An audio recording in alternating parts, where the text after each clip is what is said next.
If you're looking to build Storm, but you don't want it to be like normal Storm, you want to go a little goofier, a little more interesting, Flubs is a commander for you. This card looks like a ton of fun, and there's a lot of really interesting synergies. Flubs lets you play an additional land during your turn, and if you were to cast a spell or play a land and you have no cards in hand, you draw a card, but if you do have a card in your hand, you discard a card. So there's a lot of really cool discard synergies that I'm going to be talking about in this video, a lot of cool draw synergies, ways to really capitalize on the additional lands and stuff. There's just a lot of really cool things to mention. First off, I want to talk about some of the ways that you can really kind of go off with Flubs. There's a handful of cards that you can use to just basically feed Flubs and kind of just snowball into a nutty situation. And those cards include Burgi, God of Storytelling. This will net you mana every time you cast a spell. Recycle, it'll draw you an extra card every time, so you cast a spell with no cards in hand, Flubs and Recycle trigger, you draw from Flubs, then you draw from Recycle. That can really help fuel your Storm turn. Song of Creation is basically another Flubs, another additional land. Whenever you cast a spell, you draw 2 cards, and at the beginning of your end step, you discard your hand. This is perfect for the deck. Flubs is basically Song of Creation in the command zone. And there's a few ways to capitalize on your graveyard, like Underworld Breach. This could actually be a great Breach LED deck, and that could be a really fun cEDH build. Return the Past is an interesting option, along with Past in Flames. And there's Gaia's Will. Flubs giving you an additional land drop during each of your turns is really key to the strategy, because it means that when you draw that second land, you're not stuck with just a land in your hand. You can play that land and then continue going at Flubs. But then when you hit that third land, it's over. Unless you have other ways to play additional lands each turn, because the more lands you can get, the better. You'll be able to run more smoothly if you can play more lands a turn, because it'll take more lands before you brick. So some ways to play additional lands during your turn include AC, which also draws you a card, which is very helpful in giving you gas to continue going. Azusa, 2 additional lands is very helpful. There's Druid's Class, which can gain you some life as well. Dryad of the Elysian Grove gives you mana fixing. Exploration, the cheapest option for an additional land each turn. Explore can help during that going off turn. You draw a card and you play an additional land during that turn. Gear per Orrery seems perfect for this deck. Everybody gets an additional land during their turns, but you'll be able to capitalize on that more. And at the beginning of each player's upkeep, if that player has no cards in hand, that player draws 3 cards. Flubs is going to have you hellbent a lot. You're going to have 0 cards in hand a lot when you're playing this deck. Gear per Orrery will help with that. There's Mina and Den, Oracle Moldiah, which also lets you play cards off the top of your library, which is helpful. Rites of Flourishing, Sword of Forge and Frontier, which also gets you card draw, and Wayward Swordtooth. If you're playing a bunch of extra lands each turn, there's some landfall cards that could work very well inside this deck. I wanted to mention a handful of them. You have Hedron Crab, which seems pretty interesting because of the fact that you can mill yourself, and if you have ways to access your graveyard, Hedron Crab almost works as card draw in this deck. Horn of Greed, along with Tatyova, is literal card draw when you play a land. There's Lotus Cobra, along with Nissa Resurgent Animist, to generate mana when you play your lands to help you cast spells that you're drawing off the top of your library. Nissa Vital Force can help with the card draw. Retreat to Coral Helm can help with card selection, along with being able to tap or untap creatures. So if you have a creature with a good activated ability, you may be able to use that again. Rampaging Baylots and Scoot Swarm can fill the board with creatures. Springheart and Antuco can also just create a bunch of 1/1s or copy your good creatures. Like if you throw this thing on an Oracle Moldiah, you'll be able to have even more lands per turn, stuff like that. Territory Color, another way to just generate card advantage as you're going through all your lands. Tireless Provisioner can net you mana whenever you play a land. And Tireless Tracker can generate some desperation card draw. With Flubs in play, and if you have cards in hand, you're going to be forced to discard cards. So you might as well run a bunch of discard synergies. There's a ton of good stuff for discard synergies. There's a few cards of madness that seem worthwhile, like Alchemist's Greeting, Anya's Ravager, which also lets you discard your hand and draw 3 cards, and if you're no cards in hand, this is perfect. Basking Rootwalla and Blazing Rootwalla are 0 mana madness cards, so if you discard them to Flubs, you can cast them for free and then trigger Flubs to draw cards. Emrakul, the World Anew, if you have a lot of colorless sources in your deck, could be a lot of fun. Fiery Temper as well, last madness card I wanted to mention. And Veronica Dissident Scribe. Whenever you discard one or more non-land cards for the first time each turn, create a junk token. That's card advantage. There's also cards like Bag of Holding, which can refill your hand. Browlin can deal a ton of damage to your opponents and get really large. Conspiracy Theorist, more ways to kind of access the cards you're discarding. Similarly, you have Containment Construct.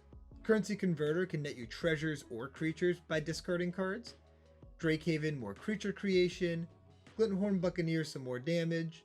Inti and Rael can let you exile cards from the top of your library whenever you discard cards, so you're almost drawing cards whenever you discard the Flubs. And Surly Badgesaur just has an insane amount of value. Perfect card for this deck. Not only does Flubs make you discard cards, but it also makes you draw a bunch of cards. So there's a lot of cool cards I want to mention that have good draw synergies that work very well inside of this shell. Alondra can pump out 2/2 Drakes, and then buff your Drakes. Not by a huge amount likely, because you're going to end up discarding a bunch of cards, but still some pump is good. Emrakul's Messenger creates 0/1 spawns, so it's both creature creation and ramp. And you have Yoriel and Min for additional token generation. Niv Mizzet Perrin can deal a ton of damage to your opponents and potentially draw you a bunch of extra cards. Ominous Seas to make some 8/8s. On the Trail, one of my favorite new cards for Commander. I love this card. Seems great in Flubs because you're going to be drawing a bunch of extra cards, and Flubs likes more lands being in play, so On the Trail is perfect for that.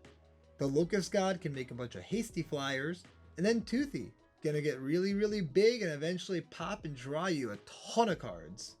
Some other ways to ensure that you don't fizzle when you're trying to go off with Flubs is to find additional ways to cast spells. If you have no cards in hand, you're not gonna be able to cast spells. Flubs make you discard a bunch of cards, so there's a chance that you won't be able to really continue going if you're stuck with one land in hand or something like that. So you have ways to cast spells off the top of your library, or to cast spells from Exile and stuff like that. Ways to cast cards off the top of your library seem great in this deck. Some of those include Augur of Autumn, which also lets you play lands from the top of your library, which is very helpful. Corsair Crewfix is another way to get lands off the top of your library. Eladamri lets you cast more creatures from the top of your library. Same thing with Elven Chorus, and it turns your creatures into mana dorks, which is pretty helpful. Melek lets you cast instants and sorceries from the top of your library, along with Precognition Field. Case of the Locked Hothouse is a perfect card for this deck. It gives you an additional land each turn, and it lets you play stuff off the top of your library. Cemetery Illuminator, another interesting way to cast stuff from the top of your library. If you have a bunch of historic permanents, Crystal Skull seems awesome. It's also a mana rock. Experimental Frenzy is another card that lets you cast things from the top of your library, but this one's kind of interesting.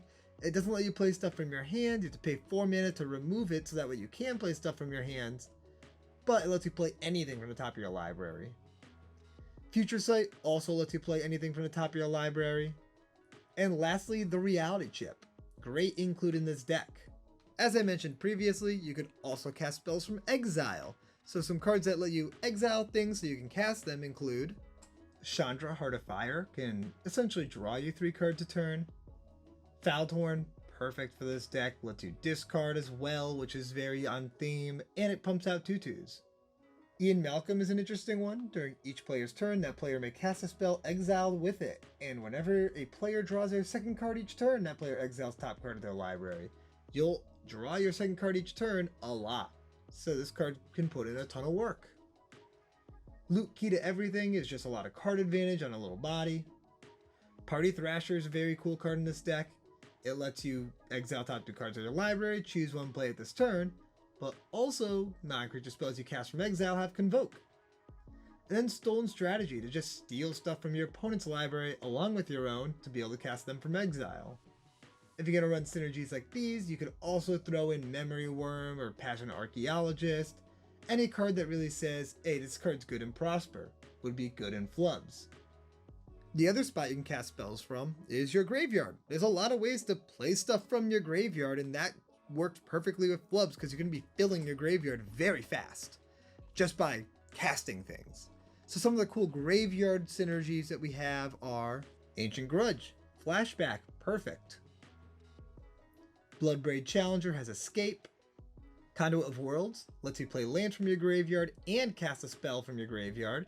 It does technically end your ability to go off with Flubs during the turn, but I still think it's worth running. Crucible of Worlds is another way to play lands from your graveyard. Deep Analysis is a flashback card that draws you cards, which is nice. Dire Strain Rampage just has a lot of utility while also having flashback.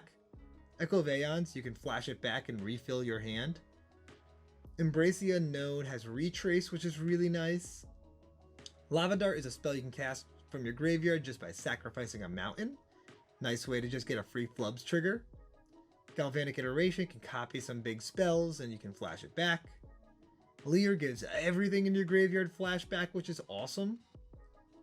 Otherworldly Gaze, flashback, and ways to fill your graveyard so you can cast other things from your graveyard. Another escape card in Ox of Agonis, which can also refill your hand. Ramanop Excavator, more ways to play lands from your graveyard. 6, amazing in this deck, can help fill your graveyard and gives all non-land permanent cards in your graveyard Retrace. Amazing, this card is going to put in so much work. Snapcaster Mage seems fun in this deck. Throes of Chaos just lets you cascade with Retrace.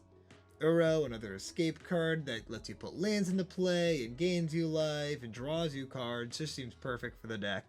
Lastly, Ren and 6. You can return lands from your graveyard to your hand so you can retrace them or play them and trigger Flubs. Also, if you're able to uptick enough, you'll be able to get the emblem and retrace a bunch of things from your graveyard. Lastly, I want to mention some one-off cards. These are cards that just didn't fit the other categories, but are really good in the deck and are definitely worth talking about. Case of the Crimson Pulse. When it enters the battlefield, you discard a card and then draw 2 cards, so it can kind of fill your hand a little bit. But if you end your turn with no cards in hand, which with Flubs could be pretty easy to do, it gets solved, and when you solve it, at the beginning of your upkeep, you can discard your hand to draw 2 cards. So it's just a free draw 2 cards at the beginning of your upkeep. Perfect. Catalyst Stone is amazing in this deck if you're running a lot of the flashback synergies. Ensnaring Bridge can be a very good way to protect yourself since you're going to have very few cards in hand a lot of the time. Jorian Runediver, Crom Ludovic's Opus, and Crom Violent Cacophony can draw you a card in your second spell, so that's just another way to help fuel your hand. Land Grant's pretty cool in this deck because it can end up very easily being a 0 mana spell to trigger Flubs. If you have no cards in hand, you may reveal your hand instead of paying its cost, so it's a free spell for triggering Flubs, and then you search your library for a forest card and put that card into your hand. So then you can also get a forest, and it doesn't have to be a basic. So you can get mana fixing and play that as your land for a turn and then trigger Flubs again. Null Brooch. Pay 2 mana, tap it, discard your hand, you may have nothing in your hand, counter target non-creature spell. So this is just a repeatable counter spell, assuming you don't have anything in your hand. Phial of Galadriel seems like the best mana rock for this deck. If you would draw a card while you have no cards in hand, draw 2 cards instead. That's going to happen a lot. River Kelpie can draw you cards when you play spells from your graveyard. Rootcoil Creeper is a good mana dork for casting things from your graveyard. Seagate Wreckage is just a cheap way to draw cards because you're going to have no cards in hand.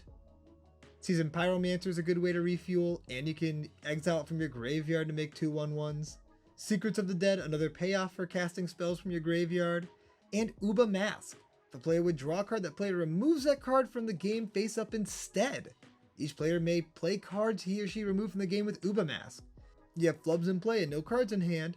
You're going to be drawing cards whenever you cast a spell, but instead of going to your hand, they're exiled, so you'll always have no cards in your hand, and you'll just be filling up Uba Mask and have a bunch of cards under Uba Mask. That's awesome. Perfect. That is everything I have for Flubs the Fool. I hope you enjoyed this video, and I'll see you next time. Peace out, everybody.